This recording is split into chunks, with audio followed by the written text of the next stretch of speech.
All right. Now, I promised that we would eventually get away from the console and into an actual editor. But before we do that, there is another thing that we need to discuss in addition to the compiler. So far, what we've done is we've used rustc as a command to turn hello.rs, which is the source code of our application, into an actual executable, in my case, hello.exe. Now, another thing that we need to discuss is project management. When you have lots of files, it's very important to be able to somehow describe how those files make up the final application. It's also important to describe their dependencies, because in the context of the Rust programming language, you might have references to other packages, other bits of infrastructure, other libraries that somebody else has written and you want to use in your application. And for this, we use something called Cargo. Now, Cargo is another tool that Rust comes with, and the purpose of this tool is to make all this management a bit more manageable, if you forgive the repetition. So Rust and Cargo specifically, they have a few conventions. One of those conventions is the src folder. So if I make a new folder called src, I'm going to have that in here. What I'm going to do is I'll get rid of hello.exe. We're not going to need it. So hello.exe is gone. And I'll actually move hello.rs into src. And I'm also going to rename it. I'm going to rename it from hello to main. And once again, this is a bit of a convention. Since we're building an application and not a library, the main file should be called main.rs. In the case of a library, it would be lib.rs. So what I'm going to do is I'm going to move hello.rs to this folder that we made, which is src, and I'll call the file main.rs. There we go. So now I moved the file. It's called main.rs. Now it's inside the src folder, and now I'm going to make a brand new file, and I'm going to call this file. I'm going to use Notepad once again. I'm going to call this file cargo.toml.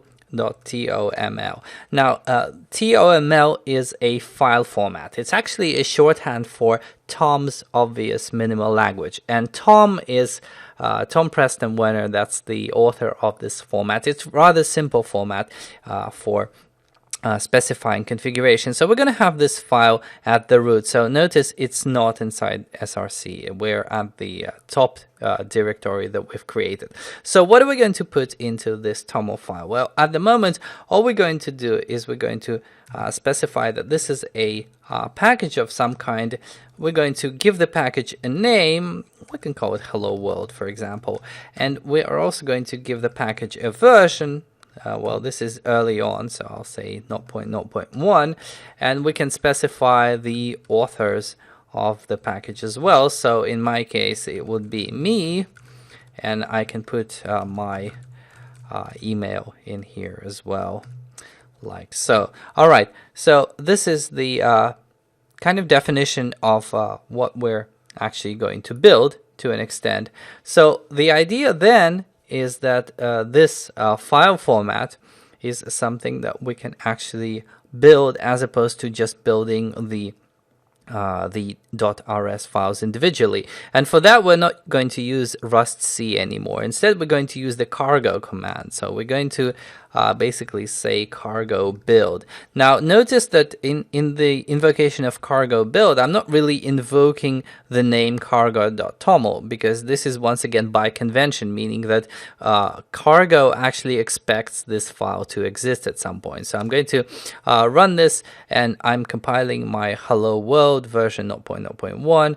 And let's do a dir now and see what we have. Well, we now have a new directory called target, and we can certainly go in there and actually look. Let's actually do that. Let's go into the target and then go into the debug. That's the configuration. Here is the hello world, and we could just run it from here, but instead we're going to run it in a different fashion, because we can still keep using cargo, and we can say cargo run, and this will execute whatever the output actually is, and the result is well, just like we had before, we have hello, Rust.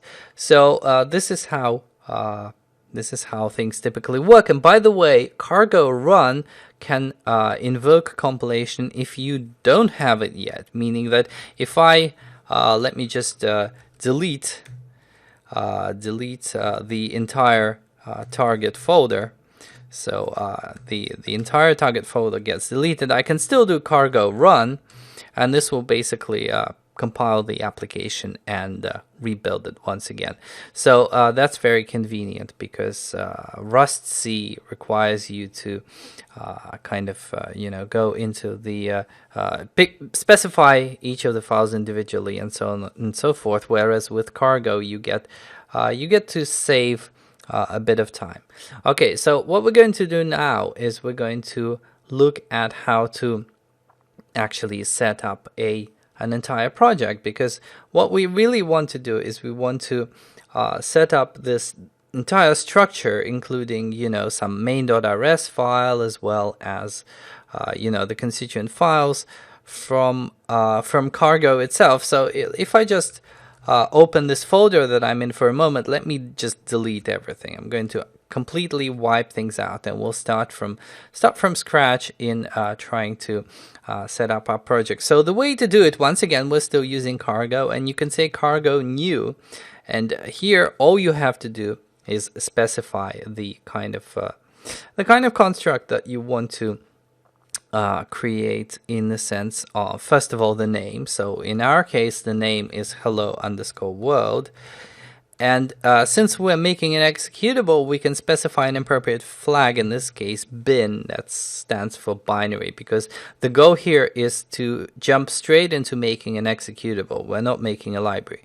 So remember, the folder is empty. As I execute this, let's take a look at the folder once again. So we have a new folder called Hello World. Let's go into that. And here I have, well, it's interesting. It actually generated a gitignore file for me as well. This is a bit bizarre, but let's ignore that for now. So we have cargo.toml on the root, and if we go into src and do a dir, we have a main.rs. So very similar to what I created previously by hand, but now the whole setup is kind of done for you. And you can also, if we look at the contents of cargo.toml, so cargo.toml, let's just type it.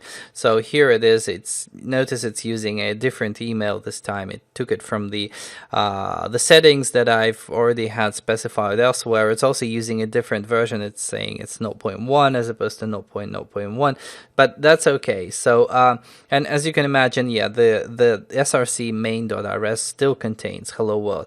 So essentially, Cargo is something that we're going to be using quite a bit in terms of package references later on. But for now, just keep in mind that when you're setting up the project, this is one of the possible ways that you can do it.